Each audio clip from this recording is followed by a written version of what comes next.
असातिज़ा जुल्म करते हैं और वहां पे स्टूडेंट्स, लड़कियां खुदकुशियां कर रही हैं। कल परसों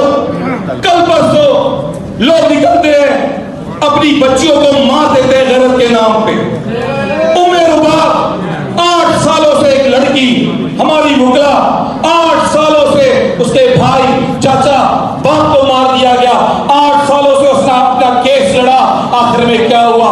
कुछ भी नहीं, सबको छोड़ दिया गया। आप बात करते हो रूल ऑफ लॉ की, यह है रूल ऑफ लॉ।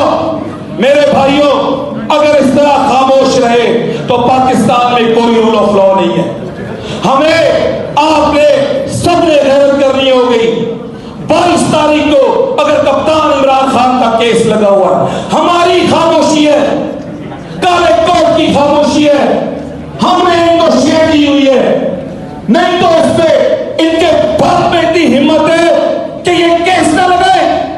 तारीख पे तारीख, तारीख पे तारीख, तारीख पे तारीख मिलती है। हमारा कसूर है। मैं आप सबके सामने, सिंध से आया हुआ आप सबके सामने एक सवाल रखता हूं। 2 घंटे की ड्राइव है यहां से।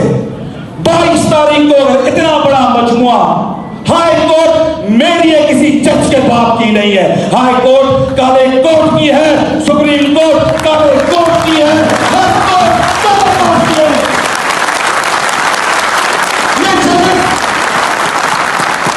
हमें पता है कितने गैरतमंद है। जब कहां थे इनके बालों से खींच के इनको बाहर निकाल दिया गया था। ये काले कोट वाले खड़े होते इनके साथ। आज ये जुल्म करते हैं अपने काले कोट वालों के ऊपर। तो हमारे वकील खालिद महमूद हैदराबाद, कराची में अगर एहतजाज करते हैं मेन लाइन पे, उनके ऊपर एटीसी की नफरत। यह है रूल ऑफ लॉ, यह है सुपरमेसी ऑफ कॉन्स्टिट्यूशन। मुझे नहीं पता जहां पे क्या डिसाइड होगा, मगर मैं